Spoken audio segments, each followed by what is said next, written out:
ចំពោះរឿងមួយនេះគឺថាប្រហែលជាពិបាកសម្រាប់អ្នកក្លាហានយើងនៅក្នុងការតាមដានបន្តិចហើយព្រោះអត់មានផុសរត់គ្រប់ channel តែម្ដងដោយសារតែ channel មួយនោះគឺវាផុសអត់កើតអ្នកទាំងនេះអញ្ចឹងទៅក៏មានតែដាក់នៅលើ channel មួយនេះតែម្ដងសង្ឃឹមថាគ្នាយើងមិនមានបញ្ហាទេណោះហើយបើអ្នកទាំងនេះពិបាកហ្នឹងគឺចាំមិនមានដាក់នៅក្នុង playlist មួយនៅក្នុង channel Pro Radicam អ្នកទាំងនេះគឺអាចទៅរកមើលបានដើម្បីងាយស្រួលទស្សនាតាំងពីភាគ1មករហូតដល់ភាគចុងក្រោយដូច្នេះក៏មានតែធ្វើការសូមអធិស្ឋានទៅកាន់អ្នកក្លាហានទាំងអស់គ្នាតែប៉ុណ្ណោះមិនមែនអត់មានចង់ធ្វើអញ្ចឹងនោះទេប៉ុន្តែត្រូវតែរត់គ្រប់ច្រកហ្នឹងឯងដើម្បីឲ្យអ្នកទាំងគ្នាបានទស្សនាអរគុណច្រើនចូលទៅកាន់សាច់រឿងរបស់យើងត្រឡប់មកជួបគ្នាសាជាថ្មីនៅក្នុងការបន្តសាច់រឿងអ្នកចម្បាំងលោហិតនាយក្រៀងជាបន្តទៅទៀតហើយរឿងរបស់គេគឺចេញចប់រដូវកាលហើយប៉ុន្តែមានសុំចេញម្ដងមួយបើអញ្ចឹងអត់មានពេលធ្វើ novel ទេគ្នាយើងថាឲ្យមានទៀតឡើយហើយអូខេឥឡូវយើងចូលមកកាន់សាច់រឿងរបស់យើងភាគទី14ដោយផ្ដើមឡើងនៅក្នុងភាគនេះគឺលីនលៃកំពុងតែបោះតង់នៅទីតាំងក្រោយភ្នំនេះតែម្ដងដែលកន្លែងរបស់គាត់បានឆ្លាក់នៅរូបចម្លាក់មួយនេះជាមួយនឹងបងប្អូនទាំង3របស់គាត់លៃនោះក៏បាននិយាយថាបងមិនដឹងទេនេះគាត់នេះព្រួយបារម្ភពីបងខ្លាំងណាស់រហូតដល់យំទៀតផងពេលរកបងមិនឃើញហើយ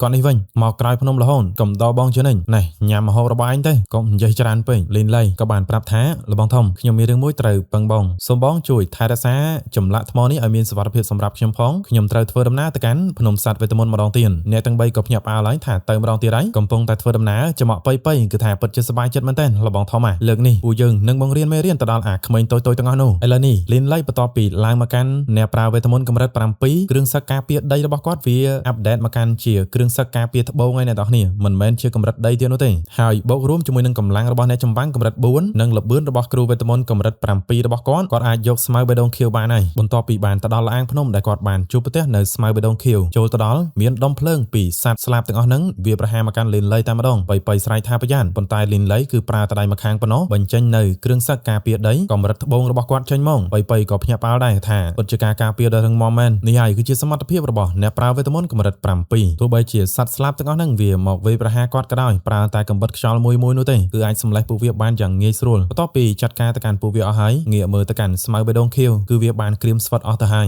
ស្មៅបេះដូងខៀវវាមានតម្រូវការខ្ពស់ខ្លាំងណាស់សម្រាប់បរិស្ថាននៅក្នុងការលូតលាស់រដ្ឋាភិបាលតឺលីនគឺពិតជាមិនរំពឹងនោះទេបន្ទាប់ពីប្រត់ធ្លាក់វាបែរជាត្រូវបានក្រៀមស្វិតអស់ទៅវិញលីនលៃក៏រៀងសេតបន្តិចដែរពីព្រោះគាត់អាចនឹងមកយឺតពេលតែព្រឹទ្ធាចារ្យក៏ប្រាប់ថាទោះបីជាស្មៅបេះដូងខៀវនៅទីនេះវាក្រៀមស្វិតក៏ដោយតែបរិស្ថាននៅទីនេះគឺបញ្ជាក់ច្បាស់ហើយថាវាអាចលូតលាស់បាននេះគឺមានន័យថាបើយើងស្វែងរកកន្លែងផ្សេងទៀតគឺអាចនឹងរកឃើញនៅស្មៅបេះដូងខៀវដែលវានៅស្រស់លីនលៃក៏បានបន្តចុះទៅខាងក្រោមហើយទៅដល់ខាងក្រោមវាជាទិដ្ឋភាពដូចជាពិភពមួយផ្សេងទៀតអញ្ចឹងស្រស់ស្អាតមែនទែនអ្វីដែលពួកគេបានឃើញគឺសម្បូរទៅដោយនាគដីក៏មានសត្វវេទមន្តប្រភេទភ្លើងកម្រិតទី6ច្រើនដែរបើសិនបើមានត្រឹមតែមួយក្បាលអីគឺមិនអីនោះទេប៉ុន្តែនេះគឺមានរាប់រយមួយហ្វូងរបស់វាចឹងហើយលីនលៃមិនចង់ឲ្យផ្អើលទៅដល់ពួកវានោះទេផ្ដោតទៅលើភារកិច្ចរបស់គាត់លបដើរទៅមកក៏ស្រាប់តែប្រទះឃើញគឺពិតជាសម្បូរទៅដោយស្មៅបេះដូងខៀវពិតមែនរំភើបចិត្តតែម្ដងប៉ុន្តែនៅក្បែរហ្នឹងគឺវាសិតតែសត្វនាគទាំងអស់ហើយអ្វីដែលលីនលៃគាត់បារម្ភហ្នឹងគឺសិតតែនាគកម្រិត8វាមានចំនួន3ក្បាលមិនមែនជាអ្វីដែលគាត់អាចដោះស្រាយជាមួយនឹងពួកវាបាននោះទេនៅក្នុងកម្រិតនេះគាត់កំពុងតែរកវិធីសាស្ត្រក៏ស្រាប់តែអាចចំអកប៉ៃ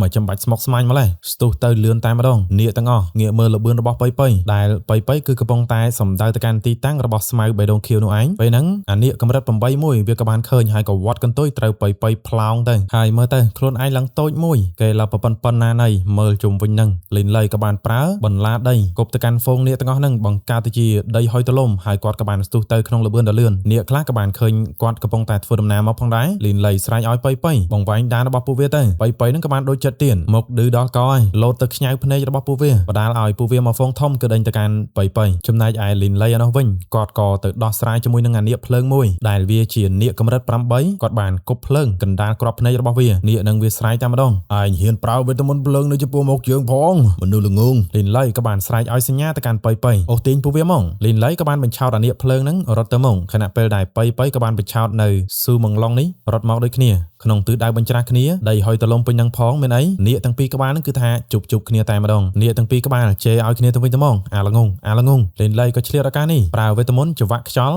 ់ចងទៅកាន់កន្ទុយរបស់ស៊ូម៉ងឡុងមួយក្បាលនេះបន្ទាប់ពីចងរួចជាស្រេចអស់ហើយគាត់បានលើកដៃឲ្យសញ្ញាចូលមកស៊ូម៉ងឡុងស្រែកថាអាកញ្ចាស់ខ្មៅអាកណ្ដុលនោះទុកឲ្យឯងហើយគេរត់ដេញតាមទៅកាន់លីនលៃបន្ទាប់ពីឃើញថាតាក់កន្ទុយគេក៏បានប្រើកម្លាំងរបស់គេផ្ដាច់នៅដុំថ្មមួយដុំហ្នឹងមកអូសតាមដេញតាមទៅកាន់លីនលៃតែម្ដងលីនលៃស្រែកសួរប៉ៃយ៉ាងម៉េចហើយខាងនោះប៉ៃក៏ប្រាប់ថាពួកអាធំនេះកំពុងតែដេញតាមខ្ញុំហើយល្អណាស់ប៉ៃស៊ូម៉ងឡុងកំពុងតែសដោងនៅដុំថ្មមួយដុំធំហ្នឹងដេញតាមទៅកាន់លីនលៃប៉ុន្តែមានតែដឹងឯណាអា ថ្មដែលគេសដោងហ្នឹងឯងគឺថាវត្តទៅកាន់គ្នាវាដួលសន្លប់ស្ដោកអស់មួយចំនួនធំទៅដោយសារតែការបញ្ឆោតរបស់ប៉ៃហើយនឹងលីនលៃដេកព្រានដល់ពេលនាគភ្លើងមនុស្សគឺគេឃើញអញ្ចឹងព្រោះគ្មានបានការហើយចាំមើលយើងម្ដងណានិយាយមិនតាន់ចប់ពីមាត់ផងដុំថ្មហ្នឹងក៏បានវត្តកដាលមកបាត់ហើយនាគខ្យល់មួយទៀតនៅលើមេឃចុងក្រោយគេចង់តបាក់ទៅកាន់ប៉ៃប៉ុន្តែក៏ត្រូវបានដុំថ្មសដោងហ្នឹងវត្តធ្លាក់ខ្ពាកចុះមកក្រោមទៅនាគភ្លើងគេស្រែកថាឈួតណាស់ពួកវាកំពុងតែលេងសើចជាមួយនឹងយើងដូចជាស្វាមែនទេលោតទៅទាំង3នាក់សត្វវេទមន្តកម្រិត8មានអីខាំគ្នាជាប់ពេញនឹងតែកម្រើកមិនបានផងលីនលៃក៏បានទៅបេះស្មៅបេះដូងខៀវបានទៅហើយនឹងបន្តរត់គេងគេបញ្ជាទៅកាន់កូនចៅឲ្យដេញតាមចាប់លីនលៃបន្ទាប់ពីបានរត់បន្តិចទៀតនាគភ្លើងហើយនឹងនាគខ្យល់ហ្នឹងគឺថាបានដេញតាមបន្តទៅកាន់លីនលៃព្រោះភ្លើងផងអីផងខណៈពេលដែលលីនលៃរត់ឆ្វេងស្ដា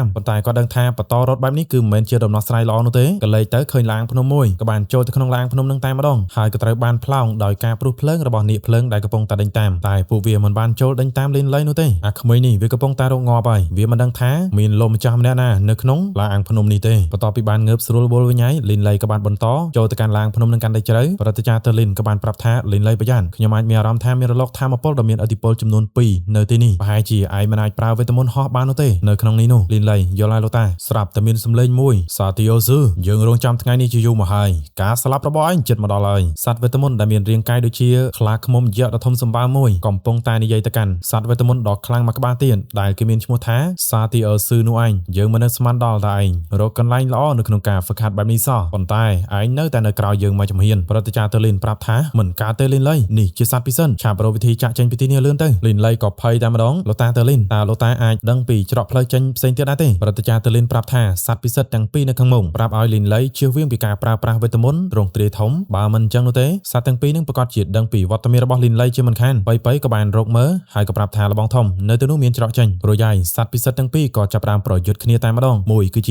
ាសត្វខ្លាឃ្មុំយក្សមួយទៀតសត្វអ្វីដូចជាមិនដឹងនោះទេបើខ្មែរយើងអត់មានប្រហែលជាហៅសត្វពង្រូហើយប៉ុន្តែនៅក្នុងរឿងចិនវាប្រហែលជានាគដីការប្រយុទ្ធគ្នាឡើងរញ្ជួយឡាងភ្នំមួយនេះសត្វខ្លាឃ្មុំក៏បានចាប់កន្ទុយជាប់ម៉ាត់យកមាត់ដៃទៅបែកទាំងមាត់ខ្ចាយប្រមូលផ្ដុំនៅធម្មពលបាញ់ចេញជាការរស្មីសំដៅទៅកាន់នាគដីមួយក្បាលនោះរីឯនាគដីនោះវិញក៏បានប្រើរនាំងការពារប្រមូលផ្ដុំនៅធម្មពលបាញ់សំដៅទៅកាន់គេវិញដូចគ្នាទុះទាំងខ្លាឃ្មុំក៏បានថយក្រោយបន្តិចនាគដីគេក៏បានប្រើដែនរបស់គេដែលដែនមួយនេះគេហៅឈ្មោះថាដែនយប់ងងឹតអាប់វាក៏បានសាយភីទៅវាក៏បានជះឥទ្ធិពលទៅដល់លីនលៃដូចគ្នាផងដែររៀបនឹងឡើងទៅដល់ខាងលើទៅហើយប៉ុន្តែក៏បានធ្លាក់មកវិញទស្សនវិជ្ជានៅចំពោះមុខក៏បានប្រែคล้ายទៅជាមើលអ្វីមិនឃើញទាំងអស់ប្រតិចាទ័រលីនប្រាប់ថាដែនយប់ងងឹតវាអាចរារាំងពីការមើលឃើញនិងការយល់ឃើញអ្វីទាំងអស់នៅក្នុងដែននេះបញ្ជាក់អ្នកនរគ្នាថាសត្វវេទមន្តទាំងពីរក្បាលនេះគឺបើសិនជានិយាយពីកម្រិតគឺជាកម្រិតទេដូចជាប្រតិចាទ័រលីនអញ្ចឹងណាអ្នកនរគ្នាខ្លាឃ្មុំយក្សនោះក៏បានស្ដីឲ្យថាអាសត្វល្មូនកំសាឯងឆាប់ចេញពីទីនោះមកនាគដីនោះក៏បាននិយាយឲ្យវិញថាអាល្ងងក្បាលធំការច្រេះនៃយប់ងងឹតធម្មពលនៃរាងកាយរបស់ខ្លាឃ្មុំយក្សនោះក៏ត្រូវបានស្រូបចេញគេដឹងតែម្ដងដែនងងឹតរបស់យើងមិនមែនគ្រាន់តែជាការច្រោះប៉ុណ្ណោះនោះទេវាក៏លេបតបាក់ផងដែរអំណាចធម្មពលនៃកម្រិតទេពិតជាមានរសជាតិឆ្ងាញ់ណាស់តើយើងគួរតែរីករាយជាមួយនឹងសត្វព្រៃដ៏ឈ្ងុយឆ្ងាញ់ឥឡូវនេះដោយរបៀបណាទេខ្លាឃ្មុំយក្សក៏បានខឹងសត្វប្រមាញ់គេបានប្រឹងមួយវាស់ស្រែកចេញទៅបំបែកនៅច្រវាក់ដែលចងគេខ្ទេញឯងគិតថាមានតែឯងនោះទេដែលមានដែនមែនទេស្រែកមួយវាស់ទៅកម្លាំងដែនរបស់គេក៏បានបញ្ចេញជាបន្លាដីផងធម្មពលដ៏សន្ធោសន្ធៅផងកម្លាំងថ្មជាច្រើនក៏បានទៅរារាំងសត្វនាគដីមួយក្បាលនោះចិនធ្វើឲ្យឥទ្ធិពលនៃដែនយប់ងងឹតរបស់គេក៏ត្រូវបានបង្ក្រាបទៅលីនលៃឯនេះវិញគាត់ក៏បានដឹងខ្លួនឡើងមកវិញផងដែរគណៈពេលដែលសត្វធំទាំងពីរហ្នឹងគឺកំពុងតែអស់កម្លាំងរៀងៗខ្លួនគាត់ក៏បានឆ្លៀតឱកាសទៅមកខាងលបតោងទៅលើជញ្ជាំងថ្មលោតតោងទៅលើបន្លានៅខាងលើនៅពេលដែលខ្លាឃ្មុំយក្សហ្នឹងវាទៅដាក់នាគដីហ្នឹងមកដៃរញ្ជួយពេញភ្នំលីនលៃដែលកំពុងតែតោងនៅលើហ្នឹងគឺថាវេទនាមែនទែនខ្លាឃ្មុំយក្សនោះដាល់ទៅម្ដាយទៀតរញ្ជួយលើកនេះលីនលៃគឺលែងអាចទប់ជាប់ទៀតហើយធ្លាក់ចុះមកខ្ពៀគាត់ក៏បានកវែងឲ្យប៉ៃទៅខាងលើទៅហើយខណៈពេលដែលគាត់ធ្លាក់ខ្លាឃ្មុំយក្សនោះក៏បានឃើញគាត់ពេលនេះត្រូវបានសត្វទេពទាំងពីររកឃើញហើយខ្លាឃ្មុំយក្សមនុស្សមែនទេអស់រយៈពេលជាយូរហើយយើងមិនដែលបានភ្លក់រសជាតិរបស់មនុស្សនោះទេប៉ៃឃើញបងប្រុសរបស់ខ្លួនមានបញ្ហាបែបនេះគេក៏បានស្ទុះទៅកុំឲ្យធ្វើបាបលបងធំរបស់យើងឲ្យសោះណាឆ្លៀតក្នុងឱកាសនេះនាគដីនោះក៏បានវត្តមកកន្ទុយទៅកាន់ខ្លាឃ្មុំយក្សនឹងឲ្យផ្លោងខ្ទប់ទៅនឹងជញ្ជាំងថ្មពេលនេះទៅហើយឯងនៅតែខ្វល់ខ្វាយពីរឿងដទៃទៀតយើងគិតថាឯងរស់មិនបានយូរនោះទេអាសត្វល្មូនចង្រៃឯងហ៊ានវាឆ្មក់យើងផងយើងនឹងបោកស្បែកឯងទាំងរស់លោតទៅដាក់មកដៃយ៉ាង យ៉ាងខ្លាំងនាគដីនឹងក៏បានប្លង់ឡើងទៅលើមួយចុះមកវិញជ្រែកដីទៅតែគ្រាន់តែការជ្រែកដីរបស់គេនឹងក៏ធ្វើឲ្យលីនលីរបស់យើងនឹងវេទនាដែរគាត់ត្រូវប្លង់ឡើងទៅលើប្រើច្រវាក់ខ្យល់ដើម្បីតោងលោតទៅមកខាងខ្លាឃ្មុំយៈកំពុងតែស្វែងរកមើលនាគដីមនុស្សម៉ាត់យកគ្រប់ទីកន្លែងលីនលីក៏បានមើលពីមកខាងពេលនោះក៏ស្រាប់តែកន្ទុយរបស់នាគដីវាប្រហារទៅកាន់ខ្លាឃ្មុំយៈមួយនោះសាទីអូស៊ូយើងដឹងល្បិចរបស់ឯងហើយចាប់ទាញកន្ទុយរបស់គេឡើងផុសចេញពីដីក្រវីក្រវ៉ាត់យកលីនលីឯណោះឆ្លៀតឱកាសនេះក៏បានបន្តឡើងទៅលើទៅកាន់ច្រកចេញប៉ុន្តែកម្លាំងប្រយុទ្ធរបស់សត្វទេពទាំងពីរឡាងភ្នំទាំងមូលរញ្ជួយបន្លាថ្មនៅក្នុងរូងភ្នំក៏បានធ្លាក់ព្រាតពេញនឹងវាក៏ជាការលំបាកមិនឲ្យលីនលីរត់គេចបានទៅស្រួលនោះទេហើយអាគ្នាឡើងរៀបនឹងទៅដល់លើហ្នឹងខ្លាឃ្មុំហ្នឹងក៏វែង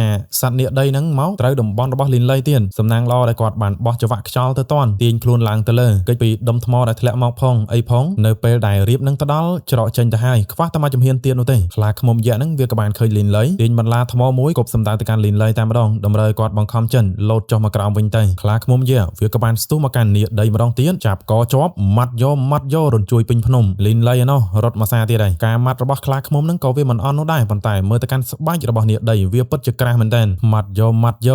ដៃចុងក្រោយនេះប្រមូលផ្ដុំធម្មពលនាគដីក៏បានឃើញវាក៏បានប្រើកន្ទុយដ៏មុតស្រួយរបស់វាចាក់ត្រង់ភ្នែករបស់ខ្លាឃ្មុំយៈហ្នឹងទៅខ្លាឃ្មុំយៈបន្ទាប់ពីត្រូវបានរបួសភ្នែកខ្វះអស់មកខាងឯនោះខឹងខ្លាំងមែនទែនមួម៉ៅវាយយកទៅកាន់គ្រប់ទីកន្លែងនាគដីឯនោះវិញក៏បានឆ្លៀតឱកាសមុជចុះទៅក្នុងដីម្ដងទៀតបង្ហាញខ្លួនពីខាងក្រោយខាំត្រង់ស្មារបស់ខ្លាឃ្មុំមួយនោះទៅខ្លាឃ្មុំយៈមួយនោះហាក់ដូចជាមិនអាចតបតបានទៀតនោះទេបានត្រឹមតែស្រែកទាំងការឈឺចាំក្រញ៉ាំរបស់នាគដីក៏បានខ្ញៅទៅលើក្បាលបន្ថែមទៀតជាចុងក្រោយខ្លាឃ្មុំយៈមួយនោះក៏ត្រូវបាននាគដីនឹងសម្លេះបានទៅនាគដីផ្ទាល់ខ្លួនវាក៏អស់កម្លាំងពីការប្រយុទ្ធមួយនឹងផងដែរដួលទាំងទៅប៉ុន្តែវាក៏បានឃើញលីនលីមនុស្សយើងខានបានស៊ីសាច់មនុស្សអស់រយៈពេលជាច្រើនឆ្នាំមកហើយសាច់រឿងនៅក្នុងភាគទី14របស់យើងក៏បានស្លេះត្រឹមតែប៉ុណ្ណឹងប្រងចាំទស្សនានៅភាគក្រោយប្រសិនបើអ្នកទាំងនេះចាប់អារម្មណ៍ចង់គាំទ្រក៏ដូចជា support មកកាន់ admin គឺអាចចូលរួមនៅក្នុងបក VIP របស់ admin បានអ្នកទាំងនេះទទួលបានទាំងការសម្រាយតង់ហួររបស់ admin ក៏ដូចជាការសម្រាយ novel របស់ Lin តង់ផងដែរអរគុណច្រើនកុំភ្លេចជួយចុច like និង subscribe យើងចាំជួបគ្នានៅវីដេអូក្រោយ